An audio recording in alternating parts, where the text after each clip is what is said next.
에버그레이스 교회 주일 예배에 참석하신 모든 분들을 환영합니다. 오늘 말씀을 통해 변화되는 놀라운 시간 되시기를 바랍니다. 오늘 말씀은 마태복음 22장 34절에서 40절 말씀입니다. 마태복음 22장 34절에서 40절 말씀입니다. 예수께서 사두개인들로 대답할 수 없게 하셨다 함을 바리새인들이 듣고 모였는데 그 중에 한 율법사가 예수를 시험하여 묻되 선생님, 율법 중에서 어느 계명이 크니이까?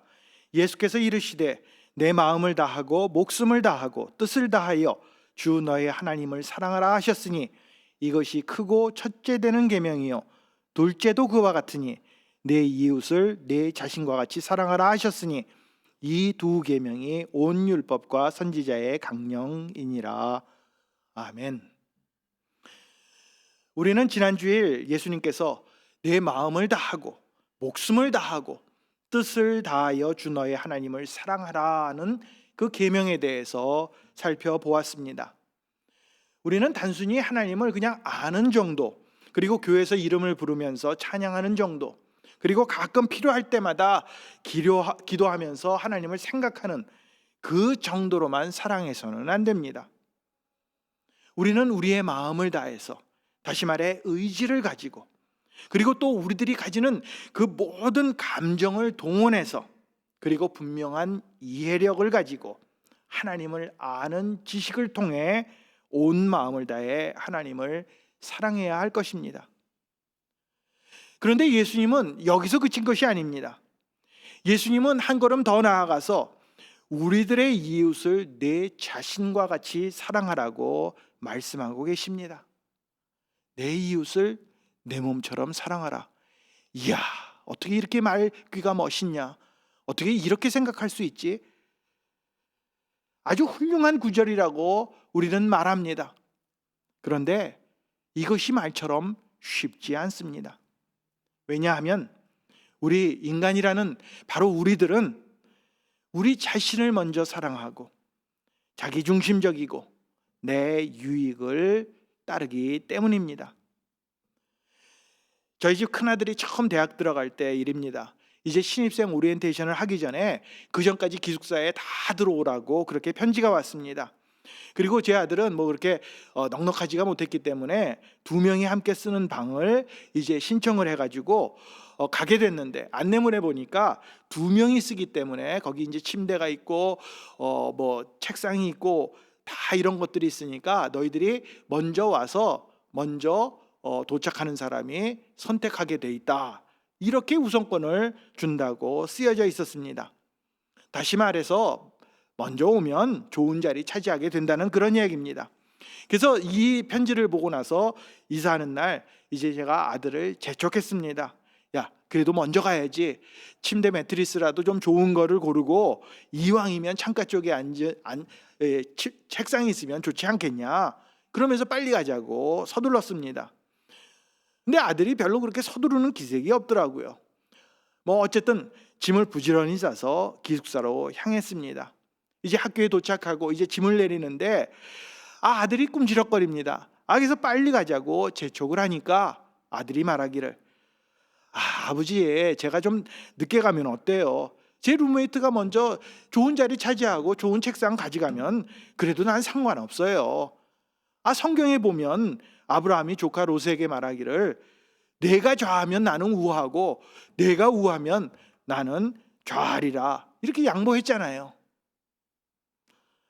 그 얘기를 듣는 순간 저는 얼마나 놀랐는지 모릅니다. 아주 그냥 창피하고 내가 얼마나 이기적인 사람인지, 내 유익만을 챙겼던 사람인지를 깨닫게 되었습니다. 저는 목사입니다. 그리고 항상 설교를 하면서 내 이웃을 위해서 살라고 가르쳤던 사람인데 이 아들의 말을 듣자 제 자신이 얼마나 이기적인 사람인지를 깨닫고 부끄러웠던 것이 기억이 납니다. 우리는 이렇게 이웃보다는 내 자신을 위해서 살아갑니다. 바로 그런 우리들을 향하여 예수님은 내 이웃을 내 몸처럼 사랑하라고 말씀하고 계십니다. 우리들이 진정으로 하나님을 사랑한다면 반드시 이웃사랑은 따라오게 돼 있습니다. 그러면 우리는 어떻게 이웃을 사랑해야 합니까? 오늘 본문은 우리들이 어떻게 우리의 이웃을 내 몸처럼 사랑할 수 있는지를 다음 세 가지로 말씀해 주고 있습니다. 첫 번째로 우리는 우리의 이웃이 누구인지 알아야 합니다. 본문 39절을 보면 둘째도 그와 같으니 내 이웃을 내 자신과 같이 사랑하라 하셨으니, 자, 우리는 하나님을 사랑하는 것처럼 이제 이웃을 사랑해야 하는데 우리들의 이웃은 도대체 누구를 말합니까? 옆집 사는 사람을 이웃이라고 합니까? 국어사전을 보면 이웃은 가까이 사는 집 또는 그런 사람을 이웃이라고 정의하고 있습니다. 자, 그렇기 때문에 뭐 우리 옆집이나 아니면 뒷집이나 아니면 윗집, 아랫집 이런 사람들만 우리의 이웃이 됩니까? 아니면 이렇게 생각할 수 있습니다. 물론 내 옆집이 있는데 내 옆집에는 미국 사람이 사니까 나와 문화가 다르고 말도 잘 통하지 않고 그저 가끔 만나서 하이 이 정도만 하니까 이 사람은 이웃 같지가 않고, 또 건너편에는 인도 사람들이 사는데 같은 에이시안이지만 종교도 다르고 피부색도 다르고 뭐 이웃이라고 말하긴 좀 그래. 이렇게 생각하면서 그래도 이웃은 이렇게 말이 통하고 우리랑 똑같은 뿌리를 가지고 있는 이 한국 사람들이 이웃이지, 그렇습니까? 또 이웃을 다른 의미로 해석할 수도 있습니다. 뭐 사는 것이나 인종과 그것과 관계없이 나와 같은 생각을 가지고 공통의 관심사를 갖는, 그래서 나랑 이야기하면 아주 뜻이 딱딱 맞는 같은 종교를 믿는 사람들 아니면 같은 정치적인 성향을 가진 사람들, 이런 사람이 바로 내 이웃이다라고 말하는 사람들도 있습니다. 정말 그렇습니까? 그렇지 않습니다. 예수님께서는 우리들이 만나는 모든 사람들 그 전부를 이웃이라고 말씀하십니다. 예수님께서 제자들을 데리고 다니시면서 가르치신 내용들, 이 사복음서를 여러분들 잘 보시기 바랍니다. 제자들에게 원수를 사랑하라고, 우리를 박해하는 자들을 위하여 기도하라고 말씀하셨습니다.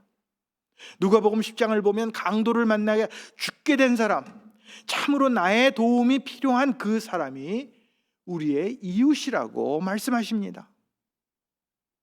자, 지금 예수님께 가장 큰 계명이 무엇이냐고 물었던 그 율법사가 얼마나 형식적이고 외식적인 사람이었는지를 예수님은 아주 너무나도 잘 알고 계셨습니다. 그 당시 이 바리새인들, 그 율법사뿐만이 아닙니다. 그 모든 바리새인들은 이웃이란 것은 나와 같은 유대의 민족이다라고 이렇게 국한을 시킵니다. 그런데 예수님은 그렇지 않았습니다. 그 땅에 함께 사는 외국 사람들, 도움이 필요한 사람들, 사마리아 사람과 같은 이방인들, 심지어는 원수까지도 이웃의 개념에 포함시키셨던 것입니다. 그리고 말씀하십니다. 내 주위에 있는 모든 이웃, 내 가족만이 아니라, 동포만이 아니라 외국인도 이방인도 죄인도 원수도 이 모든 사람들을 내 몸처럼 사랑하라고 말씀하고 계십니다. 우리들의 원수 이웃입니다. 우리를 핍박하고 해하는 사람들 이웃입니다. 우리와 생각이 다른 사람들, 종교가 다른 사람들, 그래서 언제든지 우리를 미워하고 해하려는 사람들, 또 심지어는 우리를 속이고 어떻게 하든지 우리의 것들을 뺏어가려는 사람들 역시 우리들의 이웃입니다. 예수님은 이 모든 사람들을 우리의 이웃으로 여기고 네 자신을 사랑하듯이 그들을 사랑하라고 가르쳐 주셨습니다. 그러므로 우리들의 이웃이란 나를 제외한 모든 사람들, 이 지구상에 존재하는 모든 인류 전체를 이웃이라고 말할 수 있습니다. 가깝게는 내 주위에 있는 나의 사랑하는 아내와 남편과 자녀, 부모, 여기에서부터 시작을 해서 또 하루 종일 같이 일하는 직장 동료, 친구, 그리고 교회에서 만나는 성도들, 다 이웃입니다. 그리고 좀 더 나아가서 우리와 피부색이 다른 사람들, 문화와 관습이 다른 그러한 사람들도 이웃입니다. 그리고 우리와 다른 종교를 가진 사람들, 이슬람교, 유대교, 불교를 믿는 이 모든 사람들도 우리의 이웃입니다. 그리고 심지어 나와 생각을 달리하고 있는 사람들, 그래서 나와 등지고 있는 사람들, 지금도 싸우고 있는 사람들, 원수처럼 생각하는 사람들, 나를 해하려는 사람들, 또 우리의 돈을 떼먹고 도망간 사람들도 이웃입니다. 예수님께서 말하는 이웃이라는 것은 내가 만나는 모든 사람들, 나를 제외한 모든 사람이 나의 이웃이며, 그 사람들에게 하나님께서 나에게 주신 그 사랑을 표현하여 그들도 내 자신처럼 사랑하라고 말씀하고 계십니다. 사실상 오늘날의 모든 사람들, 이웃에 대해서 별로 관심이 없습니다. 아주 무정합니다. 냉정하고 계산적입니다. 관심을 갖기는커녕 내 유익에 따라 이용하려고 합니다.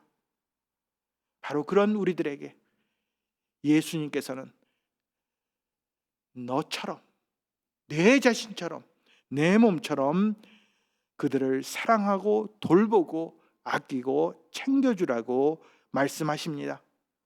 그리고 예수님은 그 모범을 보여주셨습니다. 예수님은 유대인들만을 위해서 이 땅에 오신 것이 아니었습니다. 그 예수님 당시에 많은 사람들, 이방인들에게도 하나님은 사랑과 그 관심을 보여주셨고 결국에는 구원을 베풀어 주셨습니다. 예수님을 만났던 사람들 생각해 보시기 바랍니다. 죄인들이었습니다. 세리들이었습니다. 장기였고 병든 자였고 소외된 자였고 사기꾼이었고 심지어는 가룟 유다와 같은 사람도 제자로 삼으셨습니다. 이제 우리는 우리의 이웃이 누구인지를 깨달아야 합니다. 나에게 기쁨이 되고 즐거움을 주는 사람, 도움이 되는 사람, 생각이 맞는 사람, 마음이 통하는 사람만이 우리의 이웃이 아닙니다. 오히려 예수님처럼 예수님의 사랑으로 모든 사람을 사랑해야 합니다. 우리는 우리의 이웃이 누구인지를 알아야 합니다.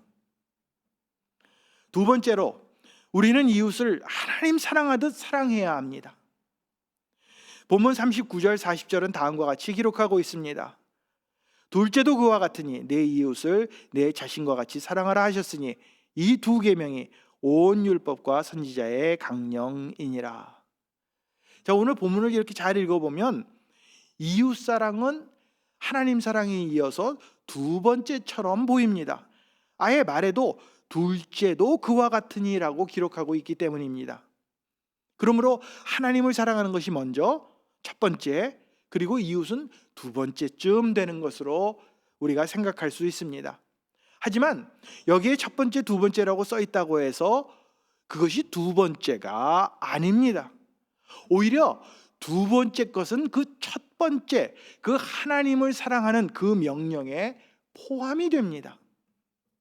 39절에 그와 같으니, 이 말은 문자적으로 그것과 동일하다, 똑같다라는 말입니다. 다시 말해서 크고 첫째 되는 계명과 조금도 부족함이 없이 똑같은 큰 계명을 의미합니다. 이처럼 예수님께서는 하나님 사랑하는 것이 이웃을 사랑하는 것과 같은 계명으로 간주하셨습니다. 이것은 그 당시 바리새인들의 생각과는 전혀 다른 것이었습니다. 그들은 이제 하나님 사랑이 우선이고 인간에 대한 것은 아주 훨씬 그에 못 미치는 것으로 생각했습니다.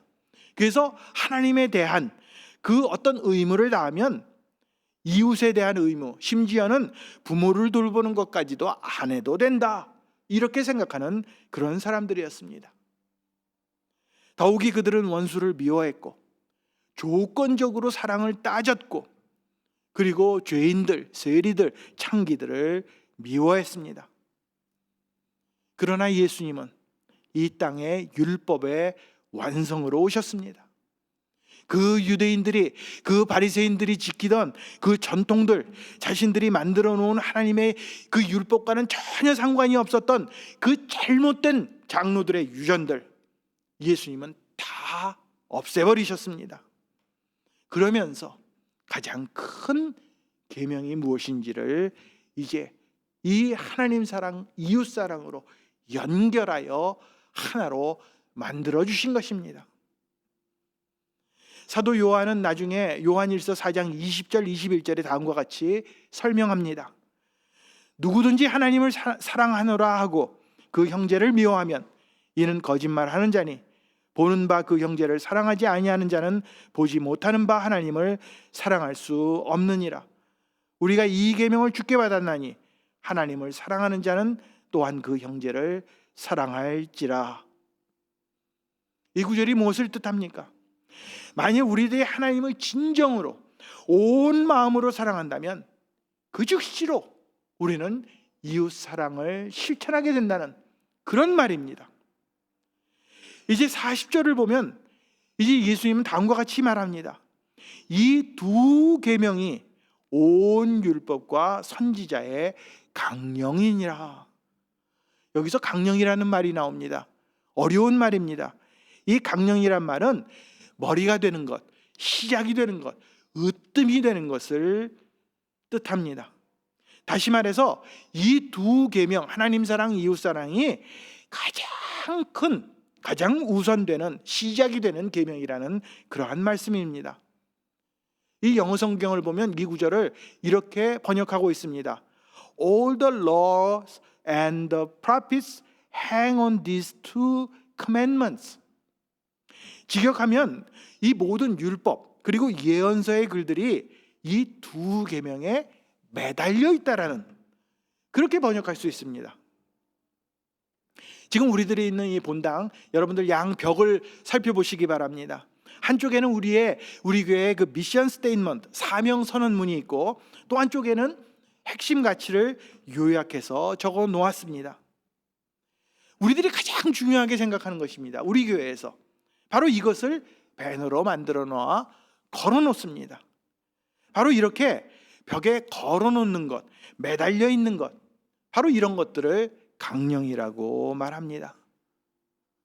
만일 예수님께서 교회 벽에 배너를 걸어 놓으신다면 한쪽에는 하나님을 사랑하라, 또 한쪽에는 이웃을 사랑하라, 아마 이렇게 걸어 놓으실지 모르겠습니다. 그러므로 하나님 사랑하는 것, 이웃 사랑하는 것, 이 두 가지는 어느 것이 먼저고 어느 것이 나중이 아닙니다. 똑같이 중요하고 동일한 우선순위를 갖고 있습니다. 따라서 우리들이 하나님을 사랑하게 되면 이웃 사랑은 아주 자동으로 따라오게 됩니다. 제가 신학교 3학년 때 역사신학 교수께서 이런 말씀을 해주신 적이 있습니다. 이제 너희들 혹시 독수리가 창공을 치고 날아가는 것을 본 적이 있느냐? 만일 독수리에게 두 날개가 아니라 한 날개만 있다면 아무리 열심히 날개짓을 해도 그렇게 창공을 높이 올라가지 못하고 그 자리에서 뱅글뱅글 돌다가 땅으로 추락해 버릴 것이라고 말씀하셨습니다. 독수리가 그렇게 날 수 있는 것은 두 날개가 있기 때문에, 똑같이 날개짓을 하기 때문에 저 높은 창공을 올라갈 수 있다고 말씀하시면서 우리들도 역시 하나님만을 사랑한다고 외칠 것이 아니라 동시에 이웃 사랑을 동일하게 실천할 때 하나님의 사랑이 이루어지는 것이라고 말씀하신 것이 지금도 기억이 납니다. 우리는 마음과 영혼과 뜻을 다하여 여호와 하나님을 사랑해야 합니다. 그러면 자연스럽게 하나님 관계에 관한 모든 계명을 지키게 되고, 또 동시에 이웃을 그 하나님의 사랑을 가지고 사랑하게 될 것입니다. 하나님과의 그 종적인 관계가 바로 이루어질 때 이웃과의 그 횡적인 관계도 이루어짐을 기억하시기 바랍니다. 이 두 가지는 따로 떨어진 것이 아닙니다. 오히려 서로 밀접하게 연결되어 있습니다. 우리는 우리의 이웃을 하나님을 사랑하듯 사랑해야 합니다. 세 번째로, 우리는 이웃을 우리 자신과 같이 사랑해야 합니다. 39절을 다시 봅니다. 둘째도 그와 같으니 내 이웃을 내 자신과 같이 사랑하라. 우리들이 하나님을 온 마음으로 사랑하게 되면 그것이 어떻게 표현이 됩니까? 사실상 하나님은 우리 눈에 보이지 않습니다. 물론 우리들이 하나님을 예배하면서 기도하면서 찬양하면서 우리의 사랑을 하나님께 표현할 수는 있습니다. 하지만 그것만으로 우리의 사랑이 다 나타나는 것이 아닙니다. 하나님의 영, 성령을 통해서 우리들이 하나님께서 우리를 얼마나 사랑하시는지를 깨닫게 되면 그 우리 안에 이제 사랑이 가득 차서 이것은 그 안에 머무는 것이 아니라 반드시 이웃 사랑하는 것으로 나타나게 될 것입니다. 지금 한국 성경 우리가 갖고 있는 개정 개역에는 내 이웃을 내 자신처럼 사랑하라 이렇게 되어 있지만 옛날 성경에는 내 몸과 같이 사랑하라 이렇게 표현했습니다.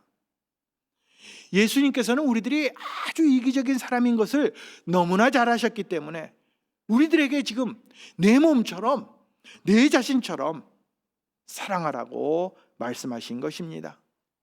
그러니까 어떤 사람은 또 이렇게 해석합니다. 나 자신을 먼저 사랑할 수 있는 사람이 남도 사랑할 수 있다라고 말합니다.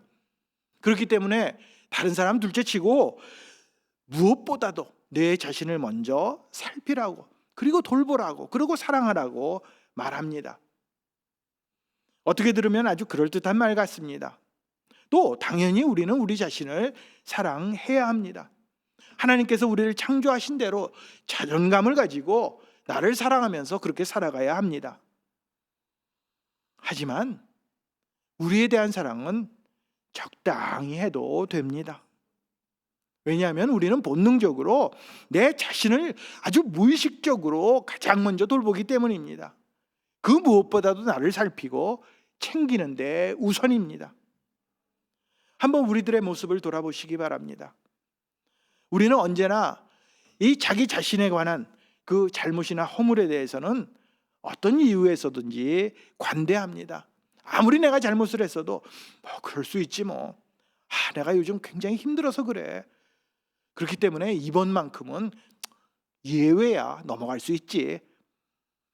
이렇게 지나칠 정도로 우리를 사랑하고 아주 잘 돌봅니다. 누가 뭐라지 않아도 잘 돌보고 있습니다. 아니, 어떻게 보면 너무 잘 돌봐서 이기적이 되고 욕심을 부리고 더 나아가 죄를 범하는 것입니다. 그런데 이웃에 대해서는 어떻습니까? 그렇게 관대하지 않습니다. 아주 비판적입니다. 그리고 인색합니다. 저 사람 말이야, 저렇게 행동하는 것은 말이야, 그러나 우리는 기억해야 합니다. 우리들이 이웃을 사랑해야 하는 것은 하나님의 크신 사랑에 대한 응답입니다. 따라서 우리는 당연히 나를 사랑하는 것처럼 동일하게 이웃을 사랑해야 합니다. 예수님은 분명히 말씀하십니다. 내 자신처럼, 내 몸처럼 이웃을 사랑하라고 말씀하고 계십니다. 어떻게 이런 사랑이 가능합니까? 사실상 도저히 불가능한 것처럼 보입니다. 우리는 원수를 사랑하지 못합니다. 내 가족이라도 나를 버리면 우리는 모든 건 내려놓고 진심으로 가족을 사랑하지 못합니다. 우리는 먼저 하나님을 사랑하고 주님의 주권을 인정할 때, 주님과 함께 할 때, 그 주님의 사랑이 우리 안에 차고 넘칠 때 그 놀라운 사랑으로 이제 이웃을 사랑하기 시작하는 것입니다. 하나님은 우리를 사랑해 주셨고 화목제로 그 아들을 보내주셨습니다. 그래서 예수님은 그 아버지의 뜻에 순종하여 십자가에서 어린 양으로 우리를 위하여 돌아가셨습니다. 바로 그 사랑이 우리 안에서 역사함으로 우리는 우리들의 이웃을 내 자신처럼 사랑할 수 있게 되는 것입니다. 우리들이 정말로 하나님을 사랑한다면 우리들의 마음을 다해 목숨까지도 드리며 뜻을 다해 주님을 사랑하게 될 것이고, 정말 우리는 그렇게 사랑한다면 그렇게 하나님을 사랑한다고 고백한다면 이제 우리들의 이웃을 내 자신처럼 하나님께서 우리에게 보여주신 그 사랑처럼 우리의 이웃을 사랑해야 합니다. 우리는 이웃을 우리 자신과 같이 사랑해야 합니다. 제가 신학교에서 물론 신학을 공부했지만 저의 전공은 기독교 교육입니다. 그럼에도 불구하고 제가 제 자녀들이 어릴 때 태어나서 그 초등학교를 다니고 막 이럴 때 어떻게 양육해야 하는지, 어떤 방식으로 해야 하는지 잘 알지 못했습니다. 물론 아이들을 위해서 늘 기도하고 또 신앙으로 살게 하려고 노력은 했지만 어떤 방법이 가장 좋은 방법인지, 그리고 이 어떤 일이 일어났을 때마다 아주 정확하게 어떻게 해야 되는지는 잘 모르면서 늘 고민했습니다. 그러면서 깨달은 것이 어떤 방법도 중요한 것이지만 그보다 중요한 것이 이 자녀가 내 소유물이 아니다. 그리고 내가 컨트롤할 수 있는 것이 아니라 하나님께서 나에게 맡겨주신 선물인 것, 이것을 깨닫고 하나님께 맡기고 그 다음에 내게 주신, 하나님께서 나에게 맡겨주신 책임을 다하는 것이라고 생각했습니다. 그래서 늘 신앙의 모범을 보여주도록 애썼고 또 그들을 이해하려고 그리고 힘썼으며 가능한 대로 자녀들에게 힘이 되어주는 부모가 되기 위해서 노력을 했습니다. 그러면서 아이들에게 요구했던 것이 한 가지 있었습니다. 그것은 아이들에게 이제 삶의 목적을 어려서부터 분명히 심어주는 그런 것이었습니다. 그래서 제가 아이들에게 얘기하기를, 너희들이 이 세상에 태어난 목적은 다른 것 아니다. 이 세상에서 살아가는 삶의 목적은 첫째는 하나님 사랑하는 것이고 또 한 가지는 이웃을 사랑하고 이웃에게 유익이 되는 것이다. 이것이 너의 삶의 최종 목적이 되어야 된다. 너희가 앞으로 어떤 직장을 갖던 어떤 일을 하던 그것은 중요하지 않다. 가장 중요한 것은 하나님 사랑, 이웃 사랑이다. 아주 이것을 세뇌 교육하듯이 시켰습니다. 그냥 계속 물어보고 계속 했습니다. 그래서 제가 뭘 하나 고안해냈냐면 그 아이들에게 이렇게 어깨를 툭 칩니다. 여기를 이렇게 툭 치면은 자동적으로 대답해야 하는 말이 있습니다. 그게 뭐냐면 Love God, Love People. 하나님 사랑, 이웃 사랑. 예외가 없었습니다. 언제 어디서나 아빠가 어깨를 치면 우리 아이들은 반사적으로 대답을 해야 합니다. 물론 이제 초등학교 지난 다음에 이제 좀 큰 다음에는 제가 계속 하지는 않았지만 큰 다음에도 이제 장난삼아 이렇게 톡 칩니다. 그러면 씩 웃으면서 Love God, Love People 그렇게 이야기합니다. 그렇게 교육을 한 결과 저희 집 아이들에게는 정말 삶의 목적과 존재 이유가 아예 이렇게 자연스럽게 몸에 배게 되었습니다. 하나님 사랑, 이웃 사랑. 우리는 하나님의 사랑을 받은 사람들입니다. 이제 온 마음을 다해 하나님을 사랑해야 되고 또 그 사랑을 통해 우리들의 이웃을 내 몸처럼 사랑해야 합니다. 이것이 예수님께서 우리에게 주신 가장 큰 계명입니다. 이렇게 하나님 사랑과 이웃 사랑을 실천하여 하나님께 영광 올려드리는 저와 여러분들이 되시기를 우리를 사랑해 주신 예수님의 이름으로 축원을 드립니다. 기도하시겠습니다. 이 시간 우리의 삶, 우리의 사랑, 우리의 이웃을 한번 생각해 보시기 바랍니다. 주님은 우리에게 하나님을 사랑하고 이웃을 사랑하라고 말씀하고 계십니다. 내 이웃이 누구인지, 내가 어떻게 사랑하고 있는지, 내가 정말로 주님께서 우리를 사랑해 주신 것처럼 그들을 사랑할 수 있는지 다시 한번 생각해보는, 기도하시는 시간 되시기를 바랍니다. 기도하시겠습니다. 하나님 아버지, 은혜를 감사합니다. 지난 2주간 하나님 사랑과 이웃 사랑에 대해서 저희들 말씀을 살펴보았습니다. 우리의 모든 것을 동원하여 하나님을 사랑할 수 있도록 도와주시고 또 그 값없는 사랑을 우리들이 받았사오니 이제 형제를 내 자신처럼, 우리의 몸처럼 사랑할 수 있는 저희 되게 하여 주시옵소서. 주님의 사랑 가지고 사랑할 수 있겠사오니 이제 내 안에 주님의 사랑이 넘치게 하시고 그 사랑 가지고 승리하게 도와 주옵소서. 감사드리며 예수님의 이름으로 기도합니다. 아멘. 이 한 주도 주님의 사랑 가지고 모든 이웃들에게 사랑을 실천하시는 여러분들 되시기 바랍니다. 건강한 한 주 되세요.